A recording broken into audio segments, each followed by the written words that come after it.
Communities are already faced with empty shelves, with both large retailers and small shops either cleaned out or looted or closed out of fear. Let's get more on this with my colleague, SABC News reporter Ayanda Mhlongo. Very good afternoon to you, Ayanda. Tell us what's taking place there. A very good afternoon to Nzing and good afternoon to our viewers. Well, Nzing, what we can call this meeting is a crisis meeting between the ministers in agriculture, both representing the National Department as well as the province of KwaZulu-Natal, with farmers across the province of KwaZulu-Natal. A dire situation that is being painted by the farmers here who've had the opportunity to address some of their concerns with the minister. The farming sector has been hard hit. Hundreds and thousands of hectares of land have been destroyed during the past days of unrest. Farms have been looted, cattle and livestock have been stolen by the looters and protesters. A very, very bleak picture that is being painted by the farmers here. And of great concern, of course, as you were saying, is that the current situation now, the focus of many residents in Durban, across KwaZulu-Natal, is now food security, food shortages.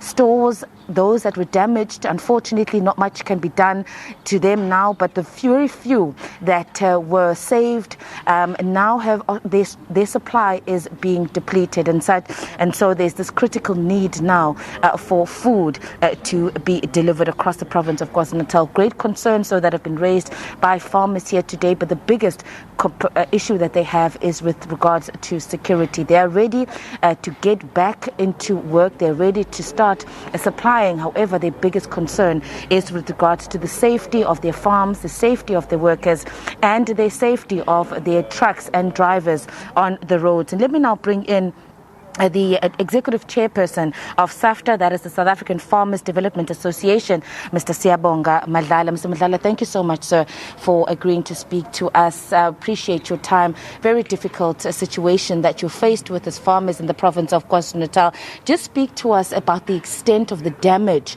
that the farms have experienced over the past days. Thank you so much for having me. The damage is insurmountable. It's beyond what we can actually quantify right now. We're seeing hundreds of millions of our cane being bent, and it's left unattended at the moment because we can't even begin to start harvesting the cane for the worry we have of our trucks that should be actually transporting the cane. And trucks have become a target at the moment, and we are just appealing on government to intensify security at least, because if we can't transport our cane, it means then that cane deteriorates, and the very benefit that the Thoko would have benefited on the cane, they lose their livelihood. You've had a couple of suggestions at the moment. Of course, security is critical, but you're also saying that while the focus is going to be on the commercial farmers, but the small-scale farmers who can also assist with the food supply, that they also may be needed to be helped with equipment and other resources that they may need as well.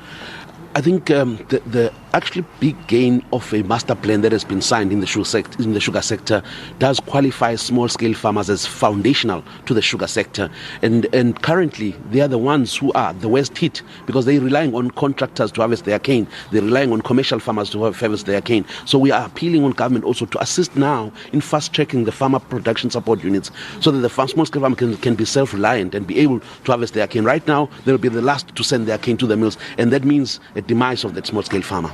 As farmers, you're saying that a lot of people maybe outside of KwaZulu-Natal are saying this is an unrest that's taking place in Gauteng and KwaZulu-Natal and it doesn't affect us. And you were saying that this affects the whole of South Africa and neighboring countries as well. Indeed. If you look at South Africa, the N3, which is connecting the whole of South Africa to the harbour, and also the entire SADC region, if it's blocked and you just trivialize it to a case at an issue, how then do you transport produce from Limpopo's? We hear citrus farmers are crying they can't even send their produce to the harbour. I mean, a lot of this produce is exported to the outside world, which then attracts foreign currency. How do we do that? The whole country is collapsing because of this. It is an entire country situation. And your call to government now, security? Our biggest call to government is security, and our communities at large. Don't kill your very own livelihood. We are calling on communities to at least abstain from affecting the essential services. Agriculture is a backbone of the country. The backbone of the country, indeed. Thank you so much, Ayanda Mhlongo, the Executive Chairperson of the South African Farmers Development Association. Of course, he's just one of the farmers that have joined with the ministers today to speak about the challenges that are currently facing the farming industries.